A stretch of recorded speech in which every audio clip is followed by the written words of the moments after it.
Alam nyo ba, aware ba kayo na dito sa Japan ay mayroon na namang bagong patakaran? Mas lalo nilang dinagdagan yung maaaring maging violation. So ano-ano nga ba to at magkano ang multa kapag ikaw ay lumabag isa man sa mga ito?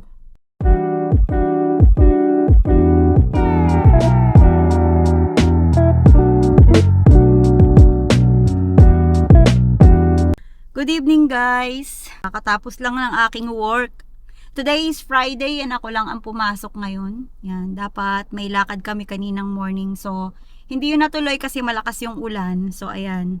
Alam nyo ba, napakamahal na ng gasoline dito sa Japan. Last time na nagpagas kami nasa 140 something, 140 yen, mga ganyan. Pumalo pa nga siya ng 138 yen. And then mga 1 week ago, pumalo siya ng 180 plus. Oh, no! Grabe no, halos lahat talaga apektado dun sa pagmamahal ng gasolina na yan. Yung nangyayari dun sa ibang bansa. Lahat apektado, ultimo dito kasi humahango din naman ang gasoline ang Japan. Hindi pa nga nakaka-move on. Ngayon pa lang magsisimulang itaas ang sweldo tapos ganyan na naman. Nagtataas na naman yung mga gasolina. Ultimo sa atin sa Pilipinas, 'di ba? Mga nagwewelga na, nag-i-strike na yung mga sasakyan kasi nga ang mahal ng gasolina, tapos yung mga jeep, yung mga pampasahero, nagtaas na rin sila. Sa amin kasi alam ko, 4 pesos ang idinagdag sa pamasahe. Hindi ko lang alam kung saan, hindi ko lang alam kung sa ibang lugar, kung parehas lang din ba ng presyo yung itinaas nila or baka mas higit pa. So paano ba yan? Siguro balik bisikleta na lang uli kami.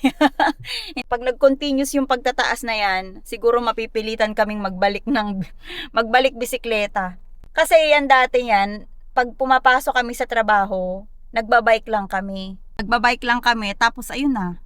Magbabayad lang kami ng 100 yen para sa parking. Minsan kapag diretso kami sa Kaisha, wala namang parking fee dun. Nakakatipid kami compare sa meron ka nang sariling sasakyan. Ang mahal naman ng gasolina, 'di ba? Pero, alam nyo ba, aware ba kayo na dito sa Japan ay mayroon na namang bagong patakaran na ipinatupad ang government para doon sa mga nagdadrive ng bicycle, ng mga bisikleta. At mas lalo nila yan pinahigpit. Mas lalo nilang dinagdagan yung maaaring maging violation. In other words, para ka na ring mayroong sasakyan. Meron kang obligasyon sa batas trapiko at sa kung ano-ano pa. So ayan guys, mamaya ipapaliwanag ko sa inyo kung ano-ano nga ba yung mga batas para sa mga bisikleta na ipapatupad starting this April 1. So ano-ano nga ba to at magkano ang multa kapag ikaw ay lumabag isa man sa mga ito? So bali ngayon magpapa-change oil lang tayo. Pati yung filter pinapalitan ko na. Kasi every raw yun Twice na palit. Pangalawang palit. Kailangan palitan mo rin yung filter. Kung mayaman ka, di palitan mo every change oil. Uy, ito yung lavender, oh. Tingnan nga natin yan. Buwang siya. Uy, ito mild lang. Bango siya. Kasi guys, di ba merong mga perfume ng sasakyan na nakakahilo? Alam mo yung pagpasok mo pa lang kapag nakulog sa sasakyan. Parang matamis yung mga ganun. Oo, nakakahilo na siya, di ba? Ito pala yung Ako ang tester. favorite ko guys. Ang favorite ko itong lavender. Lavender, kahit saang perfume, lavender ako kasi mild lang yung kanyang amoy. Hindi masakit sa ulo. Hindi yata lavender. Alika. Hindi kasi nakita ko to. Yan. Snoopy. Ito gusto ko. Tingnan mo naman, kaastig pag nakasuot na. Sa halagang 200 yan. Ito na lang. Natawag ko tayo. Ayan na guys. Inaangat na yung aming sasakyan yan. Gano'ng katagal to bago mo pina-change oil? 6 months. Every 6 months? Oh, every 6 months. Tsaka depende, pagka masyado natin ginamit, pag umabot ng 5,000, papalitan ko na siya automatic. Kasi parang nga daw yan sa pagkain ba? Yung mantika pinakakain natin. Pag ginamit mo ng ginamit, Siyempre parang ano yun eh, nasisira. Di ba? Lalo pag masyado nang matagal kahit hindi mo masyadong ginamit. Ganda dito, di ba? Pa-change oil tayo ngayon. Oh. Mamaya, pag nagpakarga ako ng gasolina, minus 10 yun. Duyan lang. Duyan lang eh. 10 yun per liter. Hindi ano, di ba 160 lang doon? Oh. 150 na lang. Ah, so ano? Mm. Hindi ko alam guys kung nakikita nyo yung tumatapo na yun. Pero ang itim niya. Ayan na siya guys. Binababa na. Tapos na yung kanina. Tapos na yung paglilinis dun sa ilalim. So ngayon ilalagay na yung langis. Yung kapalit ng tinanggal. Ayan guys. Tapos na tayong magpa-change oil. Yan. Natapos na tayo magpa-change oil. Ngayon naman tayo ay magpapagas. So yun irregular 162. Yung kumukundap-kundap, nakaraan, yung nakita mo 190 na yun, di ba? 190. Tapos nawala ng gas dito, hindi nagbenta. Dito mismo, hindi nagbenta. Nang around 2 days. Kasi wala raw dumating na gasoline. Kita nyo yan guys, yan o. 162, yung kulay pula is regular. 162 per liter. Tapos yung isa yung Hyoku, hindi ko alam, premium yata yung dilaw na yan, yung Hyoku, 173. Tapos yung kulay green, yan yata yung diesel, 146. Sobrang mahal ng gasolina. Panahon na para tayo ay mga bayo. Panahon na para bumili tayo ng kabayo. Para may minus 10. Yung kanina. Oh. Nice. Oh, ito nakalagay na. May record din yung sasakyan natin kung ano Toyota yun. Race. Sino naman guys, so nakasulat pa yung pangalan ng sasakyan. 152 na lang. Kasi may discount tayo. Tama ba? Ito yung regular, ito yung premium, ito yung diesel, di ba? Tama. Hyoku ang tawag nila, Oh, diesel Hyoku. naman. Tapos full tank. Ito. Full tank? 1,000 full tank na? Ba, hindi. Malalabas ako. Kulang. Bakit full tank mo nilagay? Eh, para full tank. Pwede din pala ang card dito, pwede ang card. Oo, Pwede ka ano. magbayad through card, ayan o, may card. Pwede rin ang bariya guys. Card na lang ka card ko na lang. Try natin yung card.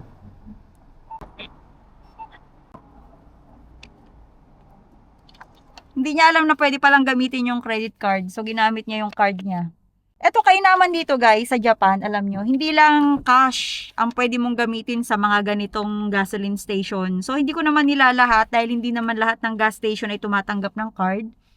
Pwede rin dito yung mga D-Baray, AUPay, RPay, PayPay, MPay. Lahat ng may pay. So yun nga, very convenient siyang gamitin. Very easy. A few moments later. So ayun guys, ipagpatuloy na nga natin ang topic natin kanina regarding doon sa bicycle rules na kanilang ipatutupad starting April 1, 2026. So ano-ano nga ba itong mga bagong rules nila na dapat nating tandaan upang maiwasan natin yung pagmumulta? So lahat naman tayo hindi natin gusto yung ganyang pagmumulta, no? So number 1 rules is dangerous riding. Failure to ride safely. By the way, itong rules na ito ay talaga namang hindi na dapat pang ginagawa dahil takaw aksidente, no? Ito yung paggamit ng earphones habang ikaw ay nagbibisikleta. Once na ikaw ay mahuli o makita ka ng pulis na ikaw ay gumagamit ng earphone, ng headphone habang ikaw ay nagbibisikleta, ang multa dito guys ay 6,000 yen. The second rule is riding using umbrella. Dati ginagawa namin to kapag malakas ang ulan. Wala kaming payong, lalo na kapag mainit ang panahon. Yan, nagpapayong kami.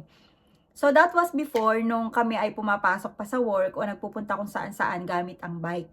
Pero ngayon, yan ay mahigpit ng ipinagbabawal dahil isa rin yan sa pwede kang madisgrasya o makadisgrasya ka habang ikaw ay gumagamit ng umbrella, di ba? Lalo na kapag malakas ang hangin. So, ang multa sa violation na ito ay 6,000 yen din.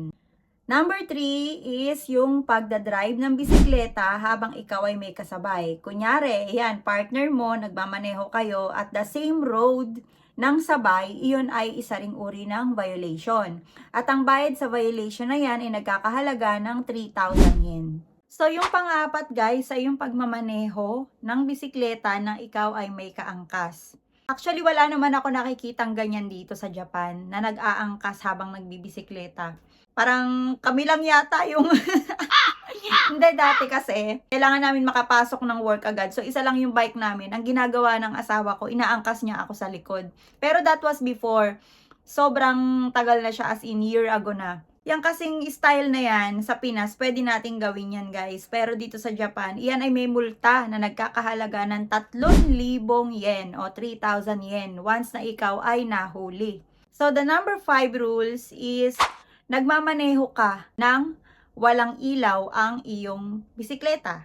So matagal na to guys, matagal na tong pinatupad. So hindi ko lang alam kung yung kanilang multa noon o at yung multa nila sa kasalukuyan ay parehas lang, pero iyan ay matagal na talaga na hindi ina-allowed na mag-drive ka ng bisikleta nang walang ilaw sa harap at walang ilaw sa likod. So sa likod dapat kulay pula yan. Meron kayong kulay pula na yung nagre-reflect kapag nasisinaga ng liwanag. Tapos dun sa harap naman ay kulay dilaw or kulay white.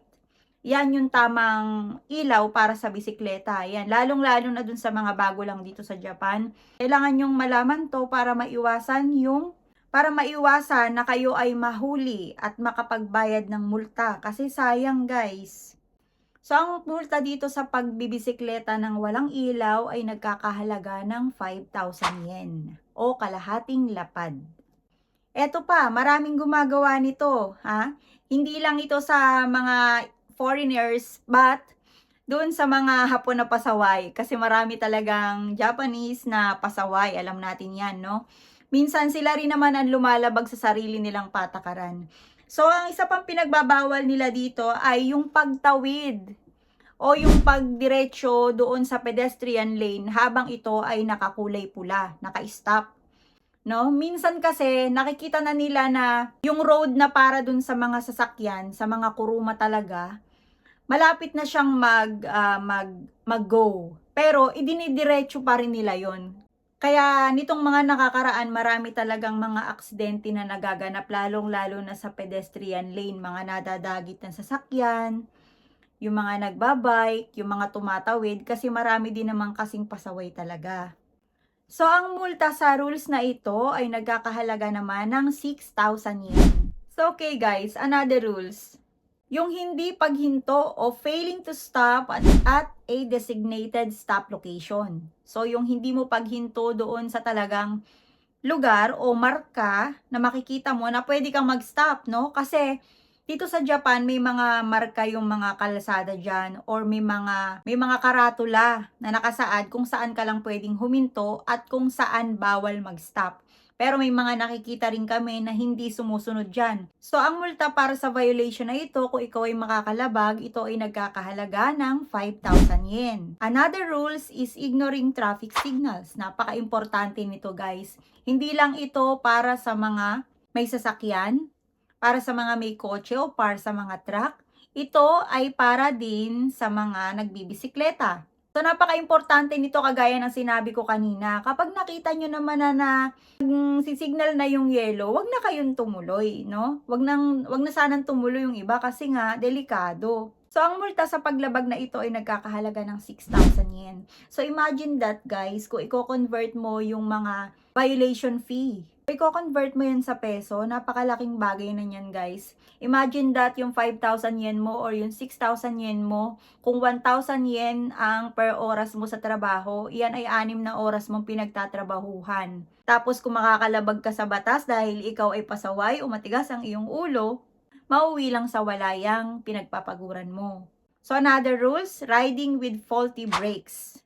So, kung bago kayo alis ng bahay, check nyo muna yung mga brakes ng inyong mga bicycles. Kung iyan ba ay pumapreno ng maayos o kung meron siyang depekto, diferensya, no? Kasi kadalasan dyan din nagsisimula ang aksidente kapag ka walang brake, walang preno ang inyong minamaneho. So, ang multa para dyan, kung ikaw ay napatunayan lumabag ka, nag-drive ka ng walang preno ang iyong bisikleta, ito ay nagkakahalaga ng 5,000. Or 5,000 yen. Another rules guys is entering a railroad crossing after the barrier starts closing. O ayan, napakadami ng ano dito.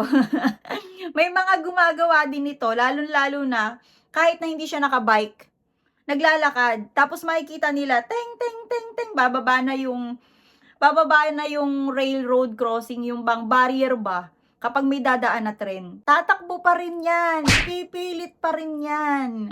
May mga nakikita din kaming ganyan. So pag ikaw ay nahuli, nakita ka na lumabag sa batas na ito ay nagkakahalaga ng 7,000 yen. Yan ang multa para dyan sa kalokohang gagawin mo, kaya huwag mo nang ituloy. So last but not the least, another rules, pinakamahal na violation fee na pwede mong bayaran kapag ikaw ay nahuli, using a mobile phone while riding. Yayaman kaya ang Japan sa mga rules na ito? Kasi alam nyo guys, ang dami ko nakikita talagang gumagawa ng ganito. Kahit sa mga sasakyan, nagmamaneho habang nagse-cellphone. Nagdadrive ng bicycle, ng bisikleta habang nagse-cellphone. Kaya naman guys, palagi ko sinasabi sa inyo na maging mindset natin yung pag pumupunta tayo sa ibang lugar, lalong-lalo na sa bansang banyaga, katulad nitong Japan, di naman tayo talaga mga taga rito. Sabihin na natin na tayo ay long visa holder o kaya naman permanent visa holder. It doesn't mean na free na tayo na gumawa ng mga kung ano-anong kabulastugan. Free na tayo na lumabag sa kanilang mga batas.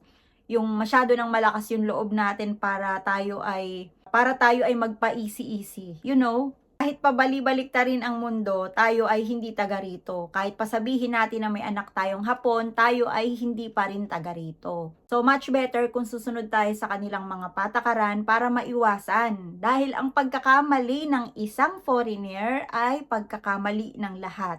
Yan na ang tingin ng bansang Hapon sa ating mga foreigner.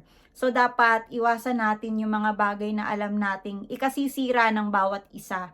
Kasi once na ang isang Filipino ay nagkamali, damay na lahat ng Pinoy. You know what I mean? And I know na alam nyo kung anong pag-iisip ng mga Hapon. Lalo na ngayon ang sitwasyon natin dito. Siguro naman, hindi lingid sa kaalaman nyo na masyado nang mahigpit ang bansang ito para sa mga foreigner na katulad natin.